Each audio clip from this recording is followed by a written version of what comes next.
I gotta work on some better audio equipment for when I'm at work. We're gonna see how this works out though. Mm,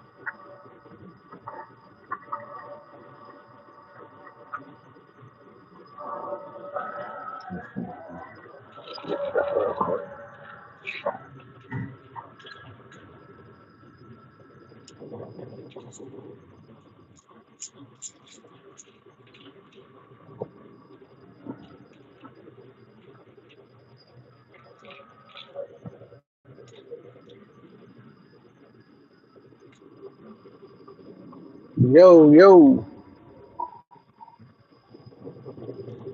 Hopefully audio's my audio is okay.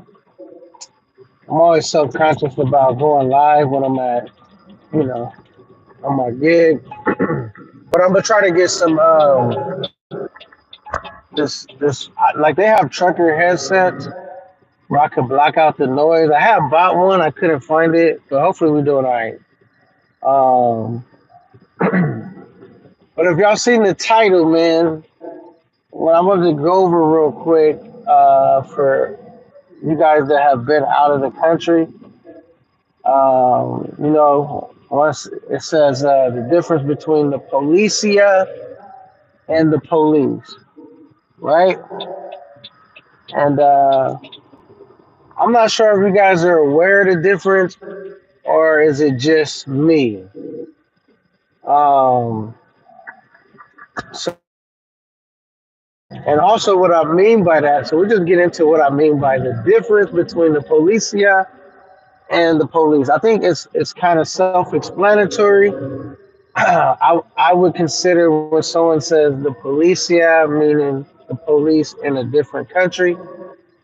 I'm specifically speaking about the Dominican Republic because that's the country I've been to. I've been to Mexico too though. But I wanna more focus on. I should have put the police in the Dominican Republic. But anyhow, and then the police in the states, right? And the difference to me is when I'm in the States, I don't care how well I'm doing in life, how well life is going. Um, it's always this uncomfortable, unsettling feeling I get when they come around. When they roll up, I'm driving different. If I notice them around, I might start walking a little different. Or I'm mentally going through my mind checklist. Do I got everything I'm supposed to have or not supposed to have? You're thinking like, yo, am I straight? I'm good. You're not just walking around comfortable. And then you're watching everything you do, whether you jaywalk, if you're in your car and you notice the police is around, you might turn down your music a little bit. You know what I'm saying? Shit like that. And I noticed when I went out the country, thanks for the likes, and I was dealing with the policia, not the police. I consider the police like when you're in the states. Um, it was just a whole different feeling, right? It was like I didn't feel like I needed to act a different way than I was already acting before I noticed that they were around.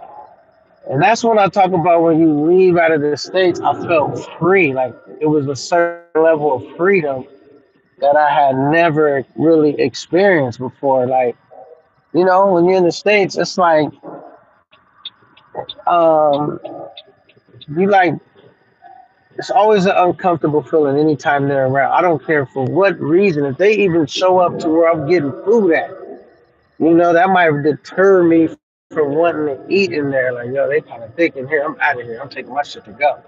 You know what I'm saying? It's just always an uncomfortable feeling. And when I went out the country, I felt like the police was there to serve me, to protect me, right? And I'm sure that you could find yourself in situations to where they're there to extort you as well, right?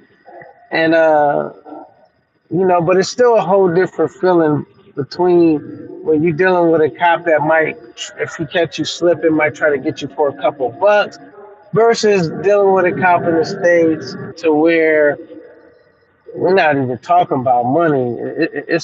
It's way more serious than that. You know what I'm saying? Not to go too deep down that rabbit hole. So it was just weird, like how I felt, and it was like you know what I think about when I think about it. I said this must would it feel like from my counterparts, like you know, like the Caucasian male or just the Caucasian people in general. This what it must feel like whenever they're around the police in the states. Like they feel like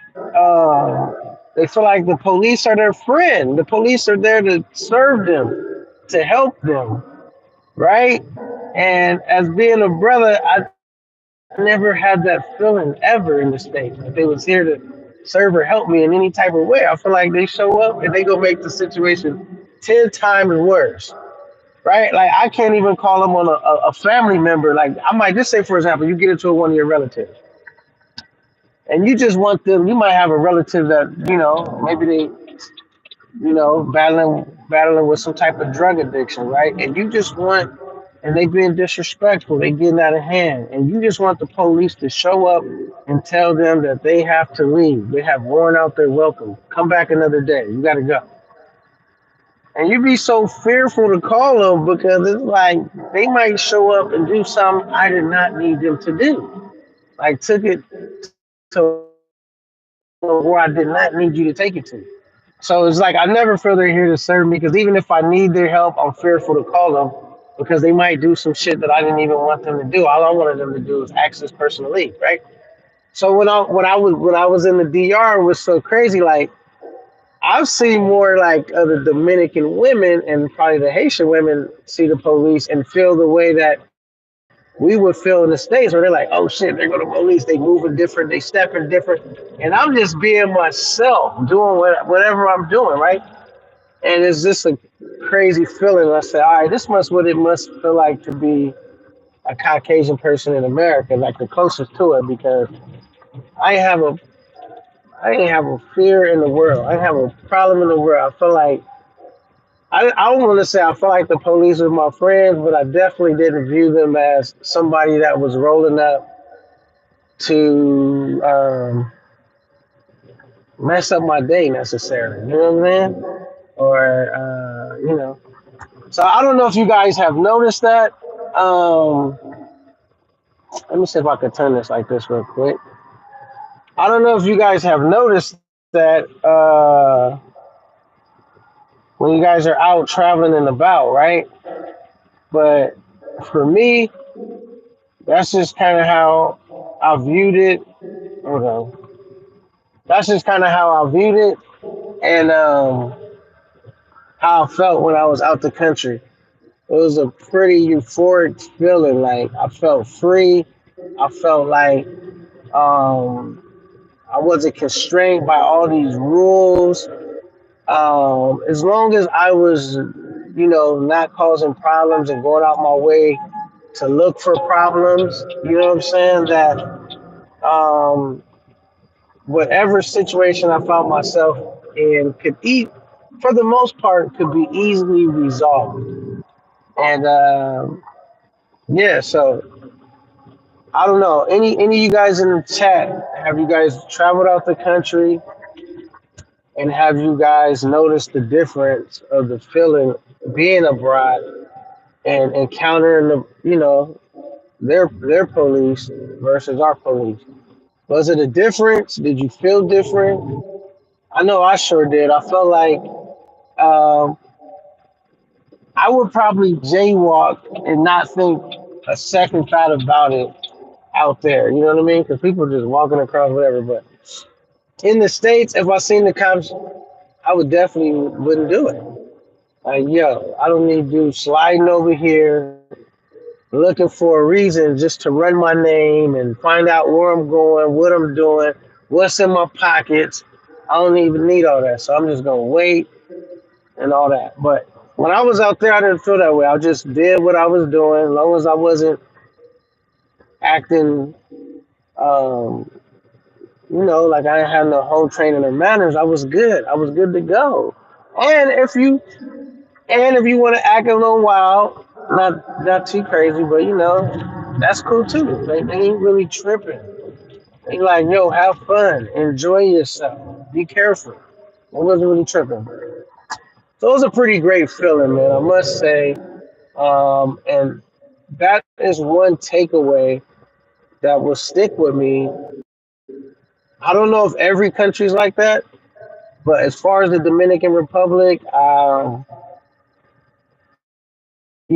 remember when I first got the quad, and I probably should have kept wearing the helmet, but basically for safety reasons. But it was so hot. I said, man, forget this helmet. I don't see the Dominicans really wearing it. I said, forget this helmet. Like it's just extra shit to lug around. I'm sweating profusely wearing this thing, and I stopped wearing it altogether. And I would ride by the police, and it wouldn't even be a thing. Like I just felt like I blended in with the rest of the Dominicans, and that's kind of how they move around. What up, bipolar? Yeah, this is how they kind of move around. This I said, man, forget this helmet. I'm good on this. But yes, I quickly ditched the helmet, and like I said, for the first time, I felt free. And and you think you're free in America until you leave this bad boy. You know what I'm saying? And you realize you're not as free as you thought. Like there's a bunch of rules. I mean, it's a bunch of rules you got to follow. I mean, even the way you drive, um, like when I was out there too, it seemed like when you first get out there, these fools is driving crazy. Like, how could they drive like this? But then it starts to feel like not as crazy once you're out there for it, especially if you happen to get a quad or something like that and you're kind of driving around. Because if you drove like you was in America out there, you're probably gonna cause an accident. You kind of like gotta move like what's up, V Swells? Uh, you kind of gotta move like you got somewhere to be out there. What they on that movie Dirty where he said, "I'm in a big motherfucking rush," and I heard you was too. So what the dealio? Like that's the vibe you get in the DR. Like they just trying to get to where they gotta go by any means necessary.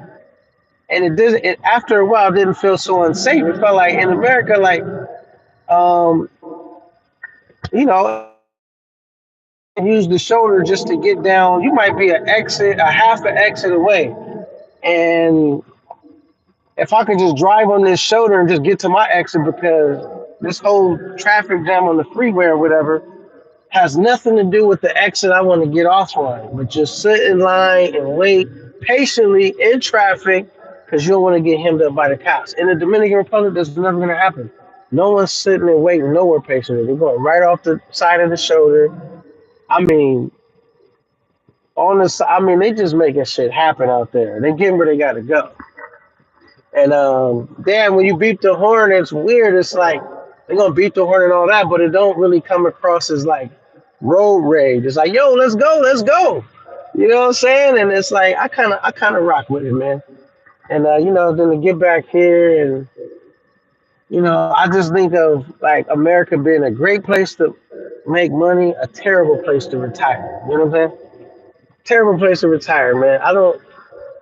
And then like we talking about the police and the Policia. If you have been looking at the news lately, I mean, it used to be good where the rich people were kind of free. Like they would experience a certain level of freedom that broke people didn't get a chance to experience. And I feel like that shit is out the window. Like if you a rich dude, you got a target on your back in the States. You can't even really date none of these chicks because at the end of the day, these chicks come up and I shout out to like anybody, not shout out, but like not to discard anyone that might have been a potential victim or something in some type of situation. But like they will come and it seems like they can have giving head remorse. And next thing you know, you all twisted up in the game. And like for me, I just be thinking a lot of it's like kind of crazy. Like, so you mean to tell me you ain't really wanting me to go to jail? You want some money? But the fact that the way the laws and stuff kind of work, and then the person ain't just gonna willingly give you the money until you like put out an actual claim, and then they say this shit getting serious, and now they might be in some legal trouble, and now it's all these other people coming out like, yeah, man, he made me, and it's just kind of crazy. Like, so it took you. I'm not saying that some of these things don't really happen by the way, but I'm just saying like, yo, if somebody assaulted you in some type of way, put some shit in your drink, did any weird shit like that, and you kept coming back to the party, I don't know what's going on there, yo. Because if somebody put some shit in my drink one time or assault me, I'll definitely be the last time going back there. I mean, I don't know, but anyway, I don't want to go down too far down that rabbit hole. But I was basically just saying, like, it just felt like rich people don't even have freedom out here no more. Like, it's not even really that safe to date chicks in America. They could come back years later after you become successful, you making money, and then maybe one day, a long time ago, you and your boy might have ran a train or some chick or whatever, something crazy, some young shit, and and she's like, yo, it destroyed my whole life, and she got like 4 or 5 kids, but like 4 different dudes, but it destroyed her whole life. I don't know. I mean, in the DR. Yeah, I mean, like, I just see like it's definitely safer to date chicks abroad. Like, you dating them, if shit don't work out, they can't take half your shit. If shit don't work out, they can't really weaponize the government against you. If shit don't work out, it's like whatever headache she cost you was relatively minor compared to how much you're gonna pay in the States dealing with the women out here. Like, yo, they could cost you everything. They could cost you your career, they could cost you your good name, they could cost you half of your shit. You pay, it's just crazy. Pretty crazy. But like when I went to the DR, like I said, man, I felt really safe around the police, and I didn't feel like I needed to change or adapt my mannerisms, like change my mannerisms when I was around them. You feel me? Like I didn't feel like they was out to, um, do a brother in. I didn't feel that way. I felt safe around them. I did feel like, and I was aware of the fact that they probably don't make that much money, and so just like in the States or anywhere else, that if you were slipping, and they do have an opportunity to tax you a little bit, that's gonna happen. And so I like I said, man, that and when we're slipping, we have to take accountable. We can't just shit on another country because we were slipping. Like I said, I got two for 200, and it was what it was. I can't blame that on nobody but myself, right? I let my guard down for a fraction of a second, and that's all it took. You know what I'm saying? And I normally wasn't walking around. The one day that I was walking around with that much money on me, I normally don't walk around with that much cash on me anyway. And the one day that I did it, was the day that happened. But like I said, I definitely, since leaving out the country, has made me reconsider my retirement plans. I had the regular plans like everyone else, like, yo, I'm set up in the States. I've been putting into my 401k. I got all these little investments set up, and I'm constantly working on my portfolio. And now I'm like, man, I do not plan on retiring and living in the States. I'm definitely going to come back, visit, check my family, my kids. I'm trying to be on some educate myself on different markets so I can set myself up somewhere else that I might want to be. Maybe I might have two spots I could be at. But anyway, I just seen like I came back and I said, man, it almost messed up my experience in America. Let me tell you why. I came back and it was like, I don't even want to deal with these American chicks. I mean, you have to because you in the States, majority of your time, but like, I don't even want to have to go through, let's see what this says. Bro, you never, that cheap is no word. Right, for sure. Um, I I never want to. What's I gonna say? I just got like my tolerance for the chicks in the state became less. Like, yo, I don't got time to hear about a bunch of your problems.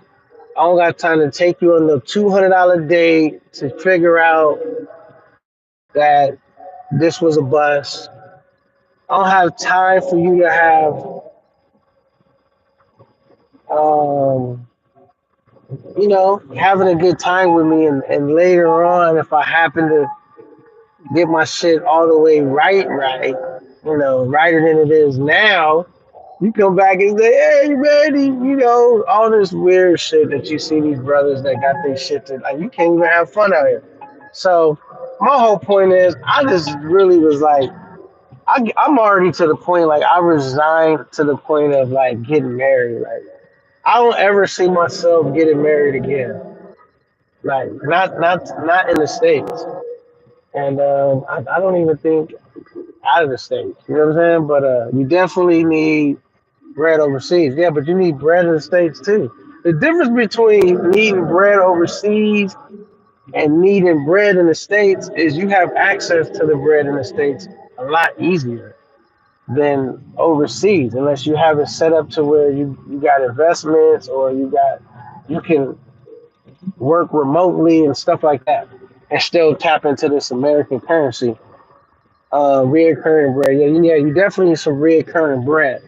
And that's what when you leave the country, right? That's what it has you focused on. Like I thought I was doing pretty well in life. I'm not gonna lie. Like I'm doing pretty good. Like when I look around, a lot of people I know, I'm like one of the pillars. You know what I mean? Like my pillar is standing strong. You feel me? Like my foundation is strong. Compared to a lot of people I know, who grew up around. And when I left the DR, I said, man, I got to tighten up my game because you realize that to live the life you really would like to live, you have to you have to work smarter. You know what I'm saying? You gotta work a little more smarter. You know what I'm saying? And you cannot have situations where you're making money that's taking so much of your time to get it, like what I'm doing right now. So you gotta have multiple streams of income, but you gotta have them set up where you don't have to be there all the time to make them make money. I don't know if any of you guys invest, man. The stock market, for whatever reason, was kicking ass and taking names. The crypto, for whatever reason, was kicking ass and taking names. I mean, over a week, I made about, just in stocks alone, like about a cool $8,500 a week of doing nothing. Made that investment. It's been chilling, doing this thing, and a week goes by, and my portfolio shoots up $8,500. That wasn't even counting the crypto. So that's pretty cool too, man. If you guys ever get into stuff like that, we gotta have patience. We gotta think long term. You know what I'm saying? So, but yeah, it definitely was like, how can I increase my game? And it made me more hungry for knowledge, more hungry and it made me start thinking like too, like, why do I need a fucking $40,000 car? Why do I need that? For what? All that type of shit is hindering me from traveling and making other investments that I could be making to get my life the way I really would like to live it. You know what I'm saying? Why do I need to have a bunch of jewelry. Like I came, I was looking at some of the jewelry I do have. Like, yo, I'm selling this shit. I got to figure out how can I sell it and put this in some of my portfolios, like in some of my stocks, might purchase more stocks, whatever. I need this little jewelry to be making money. Right now, this jewelry is a liability. You know what I'm saying? It's not an asset because the place that I want to go to, I can't even wear. I don't even need to wear it. You know what I'm saying? I don't even need to wear it. So that's just kind of how my mindset has been thinking. Like, you know what I mean? And then when I thought about like I said, the title, the difference between the Policia and the police was like, bro, it just feels amazing to go to another country and not having to worry about the one time. You know what I mean? Plotting and scheming, like, and if I'm having a bad day, I could be, things could just go real left. And like, I don't know about you guys, I have definitely, since I've been back to the States, like I have gotten a lot more creative and I have already thought of more ways to make money or more ways to simplify the process that I'm already doing to make money. You know what I'm saying? Or to increase um, the value of what I already got going on. You know what I'm saying? Because when you get back from wherever you left, whatever country you left, you first thing you're thinking is like, how do I get back there? And not only how do I get back there, how do I get back there for a longer amount of time? No, my first trip I felt was pretty decent. Um, it was for what, like 9 days? I felt that was a pretty decent trip, and I was off work for 12 days. And so I felt like that was a pretty decent trip, but you know, and I see some cats going out there for like a month. Like, damn, and salute to any of the guys that have managed to pull off a trip for a month and longer. That is some amazing shit. I don't care what you got going on. Put a plan where you could leave for a month and longer. That's pretty dope. I technically could have left for a month. I really wanted to, but we still trying to be strategic. I still got shit going on. You know what I'm saying? When you come back, you leave for a month, and you say, "Who the fuck cares?" Uh, on that. Okay. Yeah. So, like, however you travel, man, just get it how you live it, man, and just don't. I say, just live life unapologetically, man. Face your fears, live your dreams, and don't wait next week, next month, man. Now is the time. Now. You know what I'm saying? It's like trying to say, I'm eventually get around to doing this and doing that. It's like saving sex for old age. It just doesn't make sense. It's like do the shit now, man. Put in the work now. Drag your ass across the finish line. If you're not making enough money, spend more time um, coming up with a plan and executing that plan. You know what I'm saying? And don't share your ideas with people that are total opposite from you or have total different durations because all they're gonna do is tell you about how your dream is not gonna work and how it. Man, don't even waste your time trying to wake somebody else up, man. It's like, you know what I mean? Um, if they so happen to get on that page, great. You know what I'm saying? But I don't even have time in my mind to convince someone that, there are better alternatives than just working to live, living to work, the hustle and bustle in America. If, if that's what they came to terms to, and having a female in the States that they really not happy with, right? They really not happy with, but they got somebody, and then cool, do that. You know what I'm saying? Cause I'll tell you right now, I could have a chick. Hold on one second.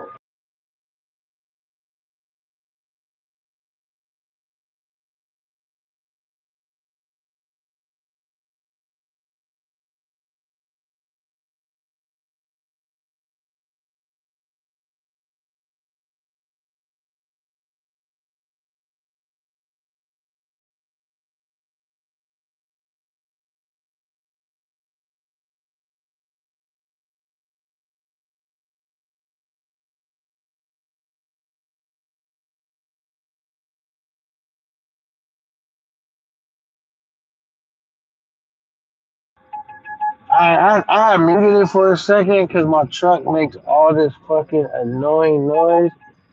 It's gonna continue to do that till I can get around this dude, but you guys are gonna have to listen to it for a second.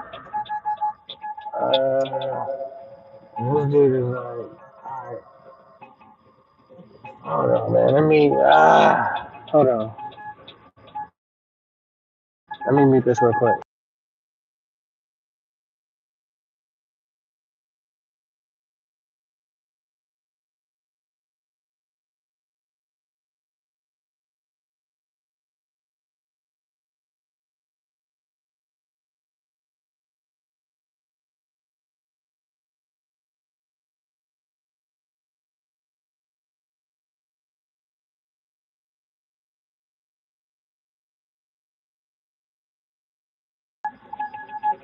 Sorry about that.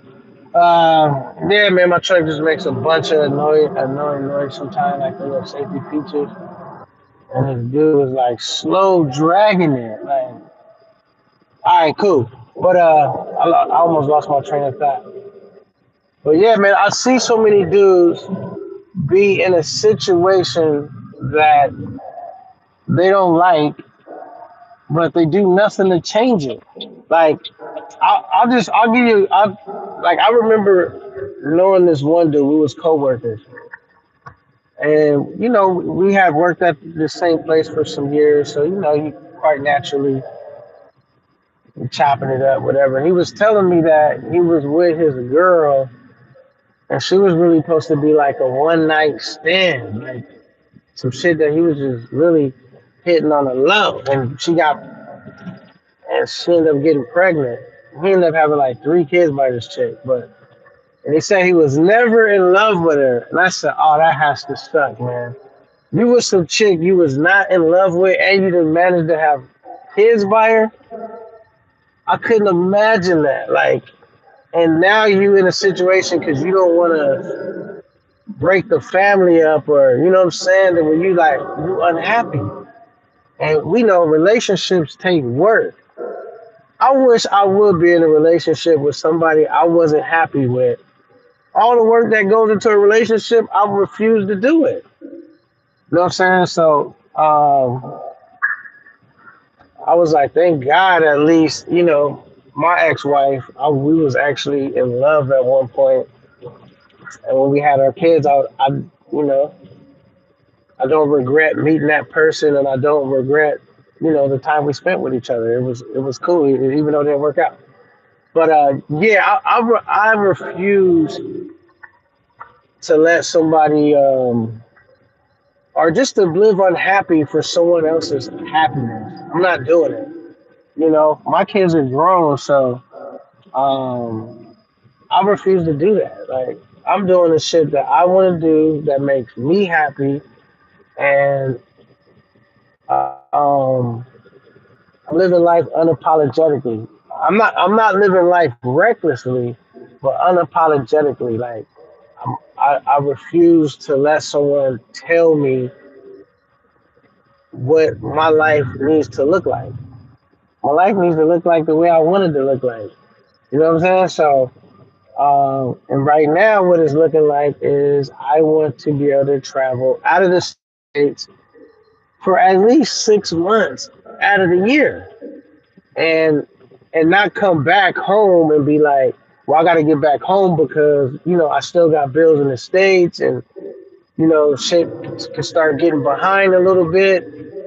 I don't want to be in that situation either. I want to be able to leave and keep my any money that's circulating out is uh is going towards assets, and it's helping my ability to travel, and stop trying to buy all this expensive shit to impress a bunch of motherfuckers that can give less than two shits about my happiness.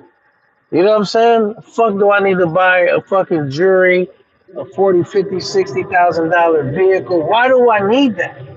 Why do I need that? I mean, because when I leave out of the States, it's not needed. I don't need none of that. I'm wearing regular shit. I ain't got no Gucci, no Louis, no none of that shit. I'm over here working out wearing my little Under Armour, my fucking Nike, my Adidas. I'm wearing regular shit. You feel me? Uh, I ain't even wearing no like. Uh, I mean, it might be name brand, but like, think about it. How much could a Under Armour cost? Under Armour shirts pretty much like anywhere from like, I think the lowest you probably get one is maybe $15, 15, 20, 25, up to $30 for an Under Armour shirt, right? Depending on when you come in, do they got a sale, deal, whatever. It's not too crazy expensive, and Adidas not too cheap either. I mean, and it's decent stuff. You know what I mean? I don't need no fucking. I refuse to buy a shirt that's like, if a shirt costs $100, $200, I don't even know. I would never buy it. For what? I would never buy a pair of shoes that was over $300. If the shoes was over $300, I wouldn't get them. Fuck, do I need a pair of shoes that cost more than $300? And what else? A pair of pants. I wouldn't buy a pair of pants that. Now I ain't gonna lie, the pants is a little different because they are kind of expensive.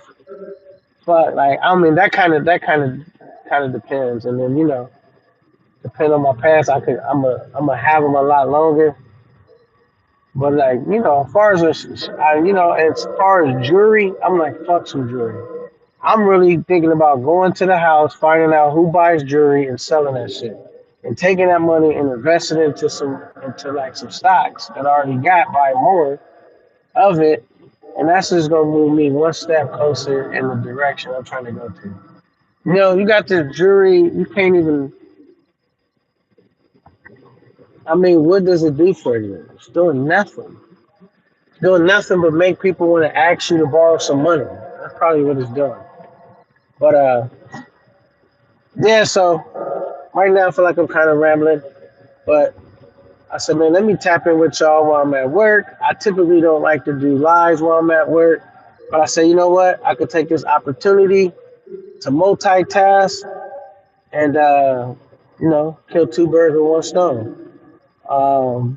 Now, have any of you guys seen, this is kind of off topic, a bit off topic, that Mike Tyson and Jake Paul is about to fight? Have y'all seen that? And are y'all going to watch that? And do y'all really think Iron Mike has any chance at winning a fight with Jake Paul? Says no fear. Your content in Susu was on point, bro. Never once did I think you were gonna crash out. Yeah, man. I'm definitely not on the crash out squad because, like I said, I work too hard in my real life to be crashing out to go viral. That just doesn't make sense. You know what I'm saying? Or what else? Or I work too hard in my real life to let people that I don't know control my content or overly disrespect in the comments, bro. Like, I rock with those that rock with me. If you don't rock with, because somebody told me like, yo, man, let the trolls live. Like, I said, nah, fuck all that. They could rock out in the comment, but they get too disrespectful. I have no motivation to keep you around if you don't want to be around. I have no motivation to do that. You know what I'm saying? I'm gonna just get you up out of here. You know what I'm saying? I'm gonna let you rock out, but I do not want my shit to turn into the trolls headquarters. Fuck all that. Um, but yeah, so yeah, I'm definitely let's see, definitely bread. Okay, recurring bread. We got to that. Okay, yes sir. Kind of just reading through your comments real quick. But yeah, man, I think crashing out is I mean, there's a lane for it, but it's not my lane. You know what I'm saying? My lane, I like to have a good time, right? But shit, I got kids that are adults. How I'm telling my kids to go out in the world and act like they got some home training and manners, and then they pops is acting complete opposite of what I'm telling them. So, you know, yeah, I definitely have no plans on crashing out. And it's just not really and built into my personality. You know, I don't have like that extreme of a personality. You know what I'm saying? But I definitely like to have a good time, man, and pop some shit with you guys. And, you know, and this YouTube shit, it started off as work. I'm not gonna lie. I see why some people, you know, they have a spark when they start and then they just phase out because you know YouTube is something that like any other thing you're doing in life or business whatever, it's something you have to be consistent at, right? And not only do you have to be consistent, the payoff isn't immediate. So you're working on something that is not paying off and you keep investing your time, effort, money, resources, right? And for something that is not paying off yet. And you don't know exactly when it will pay off. How much will it pay off, right? And so some people, you know, and then I always say too, man, if you come in the game, I don't care what game you come into, right? If you come in being yourself, being true to yourself, I mean, it's not as much work than when you're trying to be someone you're not all day. That's a lot of work. Keeping up a persona that is so far from who you really are. I would think that would be a lot of work, man, to do that. And that's why I never wanted to pick a lane in the space where it would be so far away from who I am as a person that, like, well, I'm basically wearing a costume all day. You know what I mean? I got to go in and out of this character. I mean, we at some point, you know, we still have to be entertaining.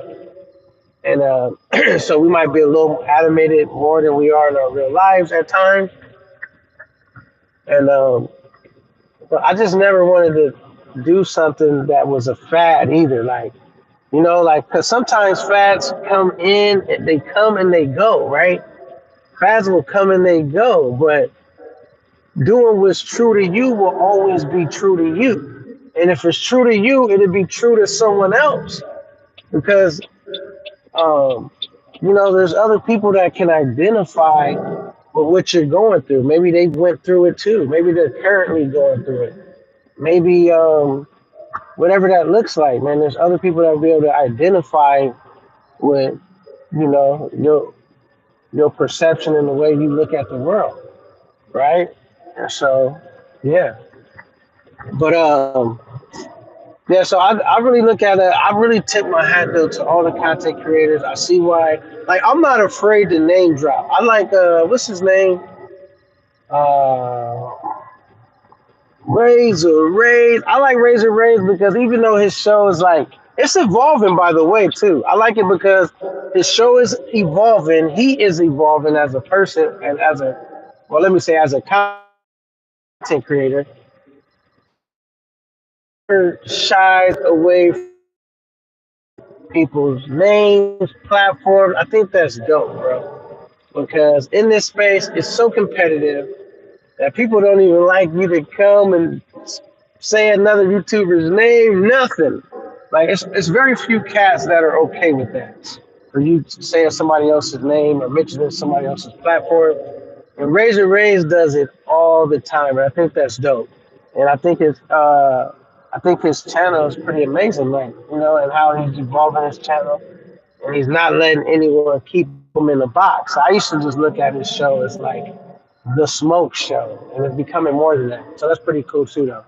Um, hate is confused. Admiration came. In the beginning, hating on lines, but trying to follow the whole style. You ain't got it, buddy. Wait, I'm confused. Admiration.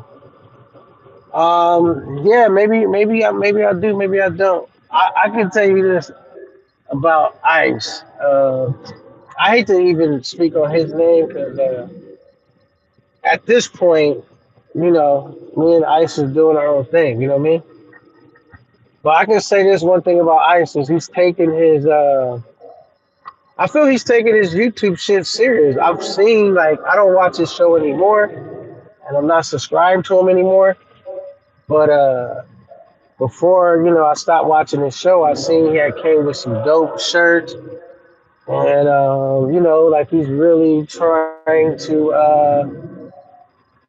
evolve as a content creator, and maybe I don't know how his shirt stuff set up, and but he's investing into his platform, and so I think that's dope when any content creator does that.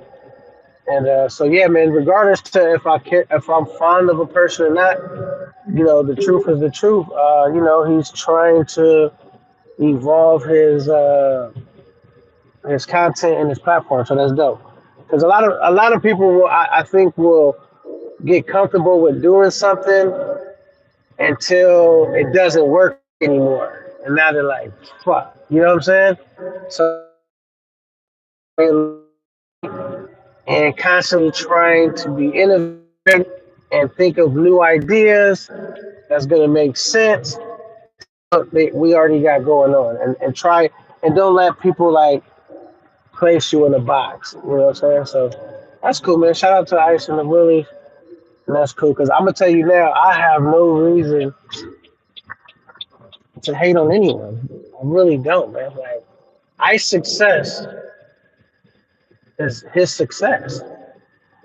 You know what I'm saying? It doesn't take away from anything I got going on. And so, like I said, man, any brother that's out here taking a chance on themselves, I applaud that. You know what I'm saying? But anyway, enough about that. Um, and as far as the people in the chat and the people that want to see their favorite content creators get along and all that, it's just not gonna happen. Like, I, now that I'm in the space, I understand like that it's just not realistic that content creators will necessarily get along. Because you got to think, you know, sometimes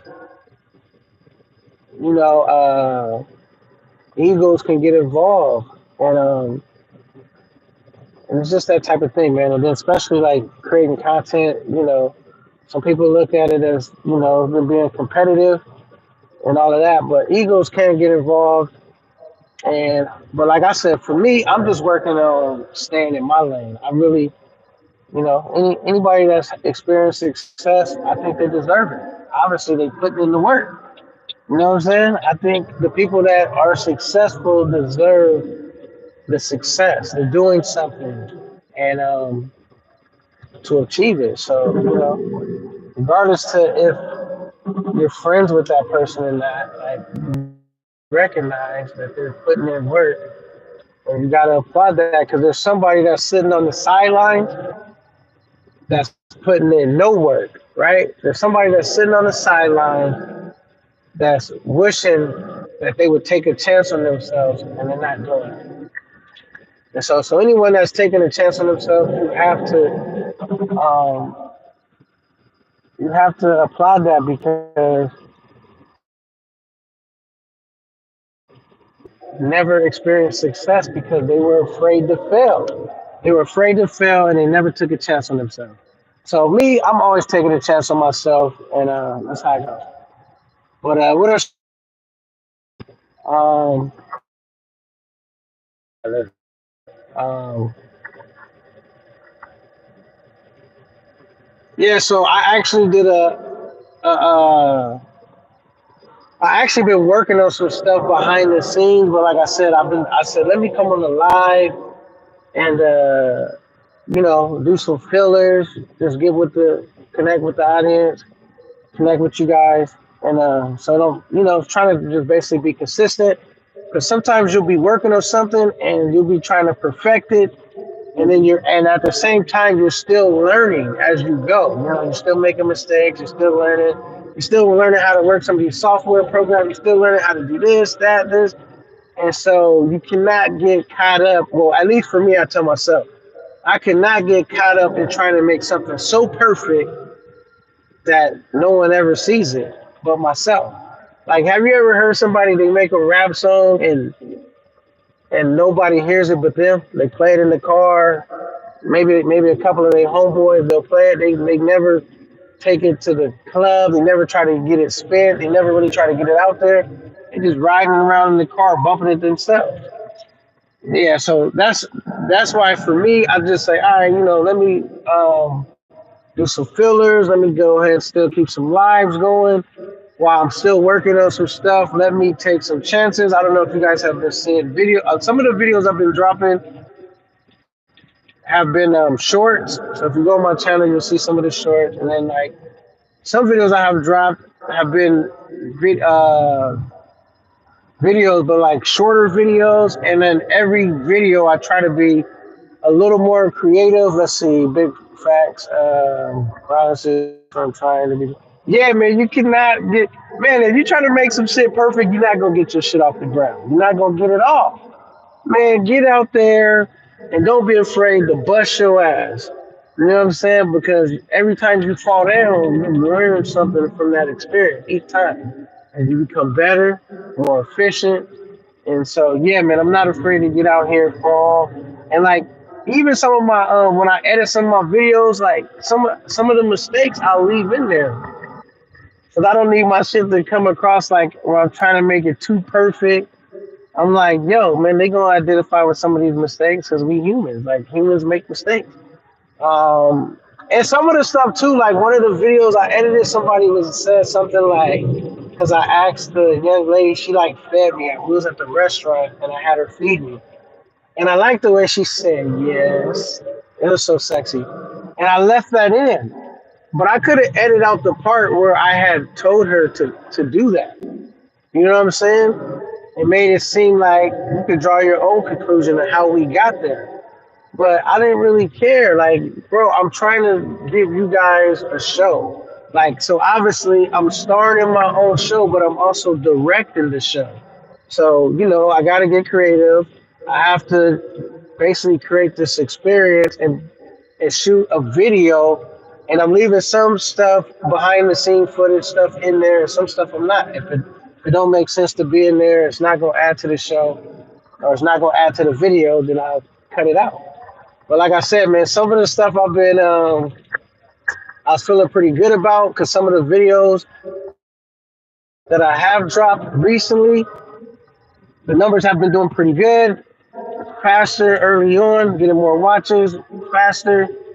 And so that's cool too. And I've been like editing, but trying not to go crazy with the editing where it's overbearing. Like, 'cause sometimes I put some stuff in there and I'm like, nah, that's too much, or that it don't make sense, and I'll take it out. And but one thing I don't do is I don't overthink it. Where is the avatar? Or at least the live? Okay, that's another thing. I do not know how to put the avatar in the live. So right now I just kind of got my phone resting on the towel, so it's just black. But I do not know. I got to get one of my boys or go look on YouTube and figure out how do I put the avatar up for the live when I can't have the video showing. And so see, that's another thing that I'm trying to figure out how to do. So as I said, there's so many things I'm working on and still trying to figure out because. But yeah, I'm glad you pointed that out. That's another thing I need to work. So if you guys know how to do it, drop it in the comment. and then I'll have a little homework assignment to figure out how you guys do it when if you guys go live, if you know how to do it, and I can put that up. So when I can't have the video playing, I can have the avatar up because I definitely want to have that up. Um, yeah, I also just figured out how to make my like when I drop videos, I have a small intro on my videos, and it was small. It didn't fit. It wasn't filling up the whole screen, and I just figured out how to make it fill up the whole screen. Am I gonna go back and try to re-edit those videos and put it in other videos? Absolutely not. Just moving forward, I will make it to where it fills up the whole screen. Um, and so yeah, so like I said, I'm learning as I'm going along. So you guys are will be able to watch the growth and see the mistakes and how much I've grown from when you guys first started watching me. Because when I first started, I didn't know how to edit shit. I still struggle on making thumbnails. Sometimes I want to make a thumbnail, but I can't get the.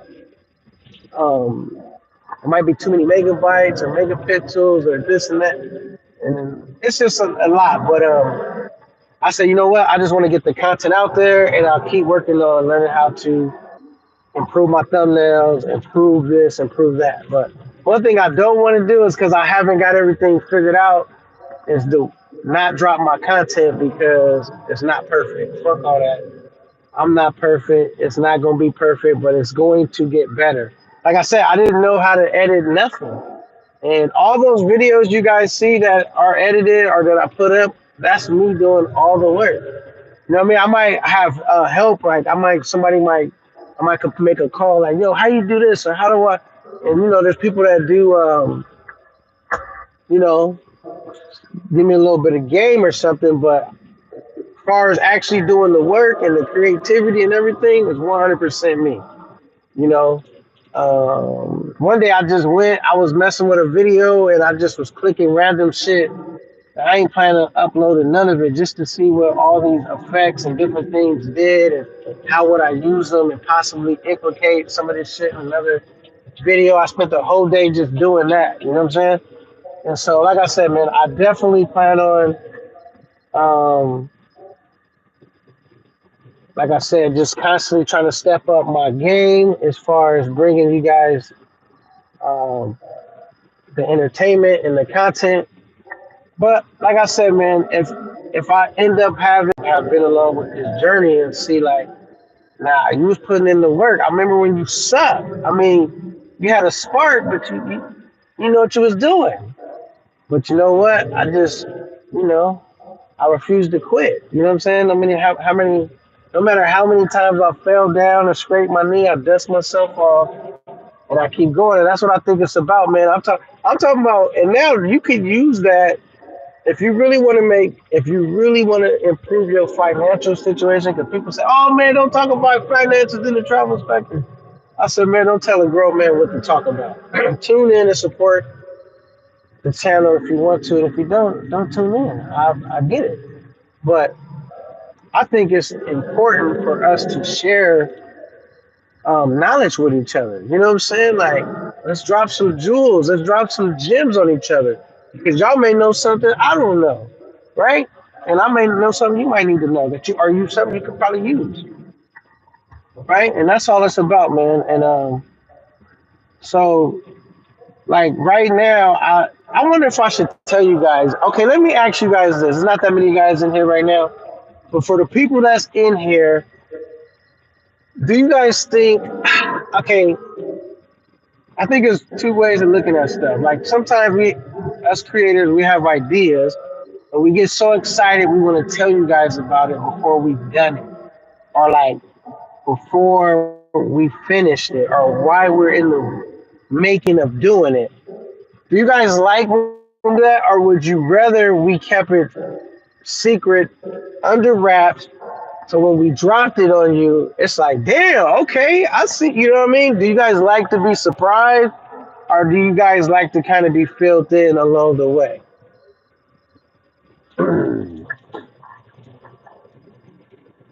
Just let me know.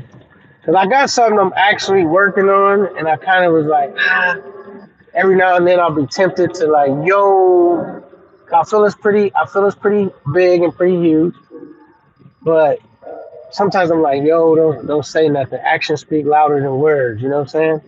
But just document it all. So when you drop it, they can go through the whole process of what that was. You know what I'm saying? With you, they can relive that with you, and still, just capture the moment.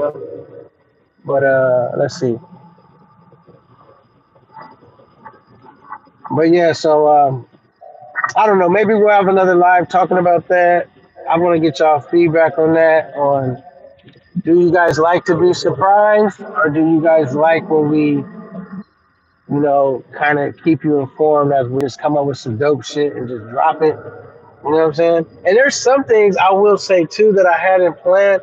That, how many ideas you'll have, right? And then you end up scrapping the idea for one reason or the next. Not even some good idea, just because you outgrew the situation, or it kind of doesn't fit in anymore, but it would still be content, or it doesn't align in the direction you're going in anymore. Like, there's so many or it could just be shit like have nothing to do with you. It just falls apart, and just because that's how it happened, it just, like, for example, I was supposed to do, this is whatever. So I'll just be saying this. I was supposed to do an interview with Yoso Kyla. I thought that would be a dope interview because I feel Yoso Kyla has great energy on screen, and it would have just been dope, especially the way I was trying to set the interview up and put my own spin to it, and I just felt it would have been a good interview, right? But it didn't happen. Don't mean it won't happen, but it didn't happen, and I was kind of like, damn. But that's what I mean. Like, sometimes, and it wasn't her fault, and it wasn't my fault. It just didn't happen, and yeah. So that's why I said sometimes you have ideas and they just don't come together. Like, no matter how hard you try, sometimes the stars just have to align for some things to happen. But yeah. Um, but I had other ideas that could have still happened, right? But I was become unsure of some of these ideas now. Like, it would have been great in this moment, but I don't know if it's really a great idea anymore. You know what I'm saying? Like, and then sometimes you worry about, like, is it good for the brand? You know what I'm saying? That you're trying to create. Like, because sometimes it's kind of like, yo, some people just got that, like, just get that content up, chop it up, edit it up, get it to the people. It's there. Your boy, what? You know what I'm saying? And then there's some people like myself that I start thinking like a little bit more long term. So I don't let it stop me from moving, but I do scrap a lot of ideas. You know what I'm saying? But I always look. I'm in the mind state of, you got to think of 10 good ideas. I mean, you got to think of 10 bad ideas just to get to that one good idea. So I constantly think of ideas, and I might scrap them, and then I'll narrow it down to my top 2 ideas, and then see which one of those is workable. Boom, get it off, and then think of some more ideas, do this, and then, you know what I mean? And there's some ideas I still have, maybe I couldn't get it off at that time, and I could always go back in time later if it makes sense and revisit it. But anyway, that's a little bit about, like, behind the scenes stuff of, like, the way I be thinking about content creating. When I first got in, I think like, yo, you buy this equipment, you good to go. I got this, I got that. No, but then you got to learn how to use the equipment. Then you got to, it's just so much more to it. And so then that's when I really respected the art and the craft of trying to bring people entertainment, trying to not align yourself in a way to where it's a fad and it phases off, trying to stay authentic, You definitely get influenced by other content creators, and some of their style might rub off on you a little bit. I mean, that's natural, but still staying in my lane to where I'm not running off with their swag. I'm not, I just kind of like, oh, okay, that's cool. He does that, and I might, put my own little spin to it or whatever it is. But just trying to be creative and like think about it. This is another thing I did kind of want to talk about is have you heard some guys saying I've been hearing this in the travel space. I was the first one that did it. I'm like I hate when people say that because it's like you wasn't the first person with a YouTube channel. You know what I'm saying? It's like so somebody else did a YouTube channel and then you was like, yo, that'd be cool, and then you started yours. Like, or they came up with a word or something, and they're like, if somebody's using some shit you came up with, you should be happy because that means it's probably hot. Um, yeah, so that means it's probably hot. You should be happy somebody is adding more spotlight to something you might have came up with, and or maybe you didn't come up with it, maybe you just made it popular. But I hate when people act like come up with something and no one else should use it. No one else should try it. The world don't work like you know what I'm saying? Like that don't happen in no sport. Look at Mahomes. Now everybody's trying to pass the rock like Mahomes. Like quarterbacks, all that way of they used to think of how to be a quarterback. They doing shit different now. Cause they watch somebody Mahomes bring a whole new style to the game that works, that's dynamic, and they're like, yo, I gotta practice some of that shit. I gotta try some of that shit. I gotta roll with that. You know what I mean? Um, yeah. So where are we headed next, Playboy? I really want to say it's out of Brazil. Brazil ready to take the trip. Colombia has like, because sometimes you hear like Colombia might have some drama going on with the government or with whatever. So hold on, we're trying to get this internet together real quick. Hold on, I gotta get this little map on quick. Um, come on, child. Um, yeah. So since I'm so new to traveling, I don't think Thailand's in any near future plan because I would have to graduate to that level. You know what I mean? Getting comfortable with flying was like an obstacle to overcome. You know what I'm saying? Like when I say comfortable flying, like even though I'm in my truck and I'm sitting in my seat for long periods of time, it's a nice cushion seat that's air ride that's meant for you to sit in it for a long period of time. That airplane seat is not meant for you to sit in it for a long period of time and be comfortable. Like you're gonna be mad uncomfortable. So shout out to those that I was even thinking like if I go to Thailand, I might have to fly first class. Like just keeping it a buck, like that is a long flight. I might have to figure out how to do that flying first class. I don't know if I could fly coach to Thailand. You know what I'm saying? I don't really know if I could do that. Is my audio still good? Because I was going through this one part where I know the audio messes up just for a little bit. But can y'all hear me? Let me know. Give me a thumbs up or one in the chat or something. Uh, and if not, my audio should be fixing any like in a minute or so. Um, but yeah, man, I think it's okay. Thailand is kind of far, but it's worth it. Okay, you guys can hear me. Thank you, Tony Hernandez.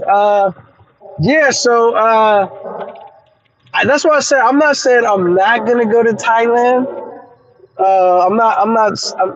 But it would be I paid 14.30 in Thailand, JFK. All right, so for me to go to Thailand, it would probably be like so I did Sasua.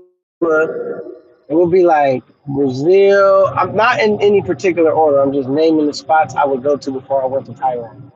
Brazil, Colombia, Punta Cana, and then Thailand. Because Thailand will be like after I did all that stuff. You know what I mean? And I'm definitely not a. And then it doesn't help that I'm not really into like Chinese and Asian women. You know, I'm not. I mean, I think all women are beautiful, but like they're not like my go one. You know what I'm saying? Thailand is magic. I let's see, no, very far. Yeah, so but I heard like they treat you better in Thailand and all that. Like, like the experience is better. But I don't know if the women look better in Thailand. I don't know. I'm sure there's beautiful women there. I'm sure there's a lot of beautiful women there. So we not ruling it out, not at all. But I would definitely have to do a couple more trips, a few more trips before I bust out that Thailand round. I wasn't into Asian women either before I went. Yeah, right, because they like mad skinny, they mad like they don't be dragging that wagon. I don't be. It's not a boy thing because like some people might have a phobia of like might accidentally run into a lady boy. That's not even my thing. Like, because we're gonna find out what's going on before anything's going on, right? But it's just more of like they just mad skinny, man. You know what I'm saying? It's just I don't know. They don't really. It's just never been my thing. But like I had now, like if they was a Thai chick or an Asian chick mixed with black or something, like she was mixed. Oh hell yeah! But just to be full on Thai or what do you call it? Filipino or Chinese or something. I don't really think they got thick ones. That's why I said I've been hearing that. I've been hearing it. I ain't been seeing it, but I've been hearing it. You know what I'm saying? I've been hearing it though. So I'm not saying that they don't, but you know, I let me say this, Mr. Tony Hernandez. Do you think Thailand is better than Colombia or Brazil? Either one of those. Like, how does it? Or have you even been to any of those spots? How does it match up? And when I go to Colombia, I don't really plan on going to CTG. I plan on going to Medellin. That's where I want to go. I'm not saying I wouldn't go to CTG, but my main point for going to Colombia would be to go to Medellin. I've never been to either. Okay, okay. All right, so shit, when I go, I'm gonna be able to give y'all the real, cause y'all know how. I mean, basically how I travel to DR is basically how I would travel to any other country. I would go with a decent budget, and I would be able to go and do whatever I'm trying to do. You know what I'm saying? Like I wouldn't have to be like, yo, I can't really do this, or I need to. I wouldn't even travel under those circumstances. So I would be able to give you guys a true. I'm not gonna say guys that don't travel like that's not giving you a true experience. I would just give you an experience. I do want to go to Rio though. Yeah, you can have Colombia. Um, Wherever I go, you're gonna be able to have the experience of someone that's a high value male that travel. I don't intend on traveling any other way. Like, you know what I'm saying? Like, it has to be on high value male feel. I want to feel like I'm on vacation. I want to feel like a king. I want to feel like, whatever I want to do, I can do it. Um, that's how I want to travel, and that's like the only way I plan on traveling. I don't plan on doing any budget trips, but I don't knock anyone that does budget trips. Well, I guess I'm doing a budget trip too, because I do have a budget that I'm trying to stay within, but it's not a budget to where I can't make any mistakes or my budget's fucked. I'm not traveling under those circumstances. But I don't. I would say this: the guys that do budget travel that get a lot of flack for it, I don't think they should get flack for it. You know why? Because there's some dudes that want to travel that ain't travel for whatever they reasons. Maybe they're afraid of flying on airplanes. Maybe they can't get the time off work. Maybe they got a family. Maybe they got bills. Maybe they got a girl. Maybe they got. There's so many things that can stop a person from traveling. So if someone has figured out a way to travel on a budget, we still got to put our hands together because there's some dude that's watching him on the couch that wish he could do it. Like, I'm not saying that he wished he could travel on a budget, but he just wished that he could travel and be out there, and he wasn't able to make it out there. So shout out to anybody that was able to put a plan together and get his trip on. I can't knock it, man. I cannot hate. I mean, we all are in different circumstances because the trip that I did, there's some brothers that make a lot more money than me might say, "Oh man, you was on that was a budget trip. Like you had what? That was nothing. You know what I'm saying? But this is how I do it. So, we all on a budget, man. So I always say, whatever budget you is, whatever budget you have, just make sure you stand in your lane. So if you know your lane is you can't make very much mistakes. That's how you travel. And you have to move accordingly. If you know you have a bigger budget, then you can move accordingly. Like, when I was kicking it with certain cats, that would say, like, yo, okay, I'm kind of on a budget. Like, I can't really move how you move. But at least that person's smart enough to know that and they stand in their lane. And then I say, I get that. I respect that. And we can rock out, but I can't I still gotta move around because, you know, I do have a budget to where I'm trying to do other shit. You know what I'm saying? And so, we just gotta we gotta play our hand. You know what I'm saying? Life do you lemons make lemon pie. You know what I'm saying? Or make lemonade. Whatever you gotta do. Figure it out. All right, let's see what you got in there. It says I've never been the type to blow a bag. If you can't afford to do it 3 times, you shouldn't do it. Right, but you're thinking as a high value male, right? And we're not all at that place in life, right? And so we can't put our mindset and our standards on someone else. It's unfair. You know what I mean? To do that, we just gotta live by that creed and code. You know what I mean? Because now, what's the worst thing is when you hear a cat like just say them cats on the Young Thug case. They say, "I swear I'll never tell death before dishonor." And these dudes is telling like a motherfucker. You feel me? And so, because why? They wasn't staying in their lane. They said, okay, man, I'm going to act like I would do this, I wouldn't do that. But now when you actually caught up, so you didn't just stay in your lane, now you put yourself in a position where you forced to tell on somebody because you can't do the time. You know what I'm saying? You can't do the time. It's easy to talk like you can do the time. It's easy to act like you don't care. But when they go say, God damn, I didn't know you knew how to speak so proper. Yes, Your Honor. No, Your Honor. Yes, sir. No, sir. Your parents and your relatives go like, look at this good talking motherfucker. You know what I'm saying? You got to suit up. Your parents is pulled up. They ain't sagging and none of that shit no more, right? So my whole point is we was in a wreck, because we wasn't being true to ourselves. Like, I'm gonna tell you right now, I'm the type of dude I would never be in a situation where I had to tell nobody. Because for one, if I have to do some dirt, if I have to do something, I'm not doing it with a group of people. I'm not gonna have no codees. I'm not gonna have no co-defendants. You know what I mean? I'm gonna take care of what I gotta take care of, and that's it. Only person that can tell on me is myself, or witness if they see me and point me out.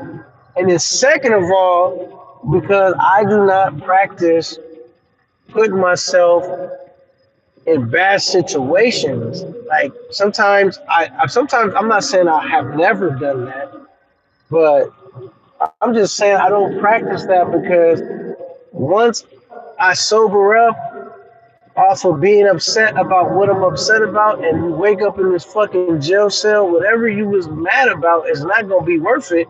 You done lost your good job. You done lost your freedom. You got your girl out there, and your kids out there, and they done lost a part of their support system, all because you got drunk off anger and or drunk off stupidity, whatever it was, are being more loyal to your homeboys than you being loyal to your own family, a family you created. I never understood how dudes would be like engulfed in something where they like, yo, I'll give my life for you. I'll I put myself in a situation where I'm gonna be facing 20 years. When you know where you go, your homeboy gonna fuck your bride. That's a fact. You gonna be like, damn, he gone. I'm shit. I'm about to knock Keisha down. You know what I'm saying? So, um, like, yo, if anything, if I'm gonna do 20 years, I'm gonna do it over my kids. You know what I'm saying? I'm not gonna do it over a nigga that's my friend today, may can't stand me next week. We see it happen. Dudes fall out all the time. Why would I be doing 20 years for you? No, nigga. You know what I'm saying? And so now we got to get to a point where we be honest with ourselves. Like, you know, I'm upset right now in the moment, but if I got to take care of my business, I'm always trying to make sure that it's worth it. And if I deem that it's worth it, I'm not trying to do it in a way where I'm 100 million% gonna get caught because I'm upset. You know what I'm saying? Fuck having. Sometimes, man, you gotta chill out with that ego, man. That ego will get your ass and write a check that your ass can't cash. So even, I mean, we all struggle with it, man. That testosterone pumping through your blood, and that ego get to going, and a couple people egg you on, pump you up, and next thing you know, they watching the show. When you crash out and your ship is taking on a bunch of water, you're not gonna be able to hop on their boat. They're gonna be like, all right, well, we'll tune into the next show, or maybe not. Boy down bad, they're gonna find somebody else is gonna take your spot. You know what I'm saying? And nobody in or in no particular field is not where they're not replaceable. Everyone is one that's gonna take your spot. If you let somebody trick you out of your position, then you just been tricked out of your position. That's on you. I don't know if y'all remember when Young Thug went on that show with Gilly and Wallow, whatever, and he was like, right now you in a position to change your family, your life, your family's life, your family's life, right? Don't let nobody trick you out of your position, right? Yo, what's the deal? And guess what happened? He thought Gilly and Wallow didn't know what they was talking about. One of them dudes just did a whole bunch of time and got back out and turned a new leaf and got it. So he for sure knew. But you know how they like, man, what you know? And you think like, it's not gonna happen to you. It's something special about you. No, nigga, there's nothing special about you. Your number just ain't been called yet. If you keep fucking around, it will be called. And now you're sitting in there, and what do you take? A 15-year, I think it's like a suspended sentence or probation, or not probation, parole, probation, whatever it is. If he fucked up, he got to go do 15 years. He got to keep his nose clean for 15 years. That is a long time not to get in no trouble. So he better move from wherever he was staying at and turn a new leaf. But my whole point is, when you see a dude ahead, you can't tell him nothing. You can't tell him nothing. I don't even try to tell him nothing. I'm like, look, man, the biggest business and the biggest company that you'll ever manage or run is your personal life. If you can't run your life, you can't manage your life, you can't manage no other company or business. Because that's the biggest company that you have to manage is your personal life, your personal affairs. And so, I can't manage. Like, I hear some people even giving certain cats in the travel space. I'm not going to name drop right now. It's not about anybody in particular. Like, yo, why didn't you tell this person this? And why you ain't steering this person in this direction? Like, bro, we talking about grown adults that been grown for a minute. That if they don't listen to their own family members, what makes you think they going to listen to a nigga that they met on YouTube? Everybody is responsible for their decision making. And then sometimes They might say, man, why don't you? I remember thinking this too when I met a couple of YouTubers like, yo, why don't you do this and that? And if he would have listened to me, maybe his show wouldn't be as big as it is. Because every time I think like, yo, this dude's show is about to, damn, this shit just gets bigger and bigger. Pause. But I don't even really like playing the pause game, but I know we probably got some younger cats in here, so I just, But I don't know, man. So I just stand from a place to where I'm not trying to be over anybody's creative process of their show, and I'm not trying to passenger seat drive someone's life, destiny, or future. They ask me some questions, or we get into the point where we dropping gems, or we going back and forth, kicking each other some gems. That's cool, but trying to force my ideas on other people is a waste of time. That's a waste of time because I'm not gonna let nobody force their ideas on me. You know what I mean? That's a waste of time. And then for people in the chat, we have to think when you try to give somebody a hard time, like, yo, you egging them on, you this and that, bro. A lot of these cats are just tuning in and enjoying the show just like you. Some people got a middle seat, a seat at the back, a front row seat. Some got behind the what they call it, backstage concert seat. But either way it go, it's not their show. They're enjoying the show like everyone else. They're just in a different seat.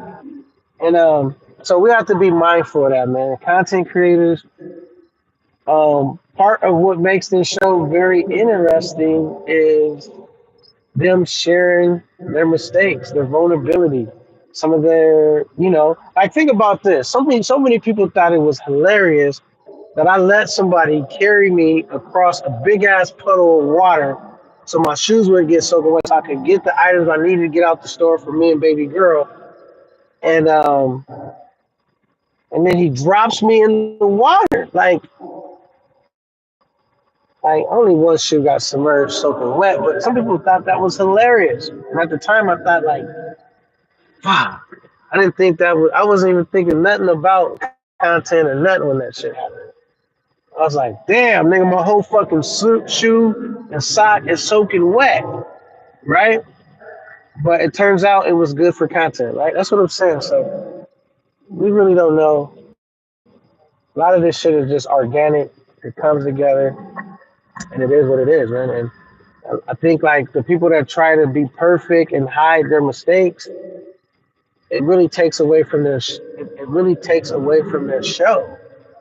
You know what I'm saying? Because depending on what type of content you're doing, nobody's coming to see nobody that's perfect that got everything figured out. I mean, I don't think a lot of people can relate to that anyway. You know what I mean? Because most of us is always still trying to figure it out. But yo, man, who was that? Rocky. What up, Rocky? Um, I need to take a trip. That's what I'm gonna do. I'm gonna film some content of me getting glasses, because man, my eyesight is terrible at reading small stuff, and I need to do something about that. But I'll be keep kicking the can down the road. Just mainly because I can see good in my real life, like everything except like small letters. And how often am I looking at small letters? So I really need to get with Rocky. I need Rocky to make me a shirt. Shit, I don't really need a bunch of shirts, but make me a custom shirt. You know what I'm saying? Got to be dope. Um, yeah, but yeah. So that's basically where we at, man. Um, like I said, what I've learned from traveling this last trip is you are. It's definitely going to make you more of a. All right, thank you, appreciate it, Rocky. It's definitely going to make you someone that is more creative, more focused, more driven, more determined, because you have a goal, like not like a long-term goal. Traveling is more of like a short-term goal. Like you're trying to figure out how to get there and how can you get there more frequently and how can you stay there for a longer amount of time? So you're definitely going to start getting creative because when it comes to making money and figuring out how to being able to travel for longer periods of time. And that's exactly what it did to me. It was like, okay, how I'm gonna get off? How I'm gonna, and then you start thinking about how often you would like to travel. And then once you start thinking about how often you would like to travel, what is it gonna take to accomplish that, right? Because think about it, until you start thinking about something you want to do, it's like you're walking around idle. It's like you're pacing, you're not walking with any sense of direction. Once you can identify what it is you're trying to do, accomplish, want to do, you start sprinting in that direction. And so it's just a lot easier to accomplish, right? And I even got to the point where like if my friends they watch my videos, cool, whatever, but I don't never try to convince any of my other friends to travel. I feel like that's a waste of time. You know what I'm saying? It's wasting my time trying to convince another one of my friends to travel. You know what I'm saying? If they want to travel, they better find a YouTube video, watch my shit, and get inspired to do so. I don't have time to talk you into how great it is and what you're missing out on because I'm too busy trying to figure out how I'm gonna get back than to try to figure out to convince you to go. You know what I'm saying?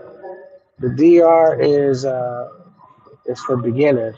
I would definitely say the DR. I can see people saying the DR is for beginners and why that would make sense. I think the DR is a great first trip, especially if you go around Halloween.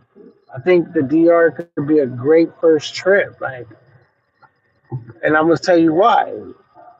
A lot of the females there speak English. That's huge.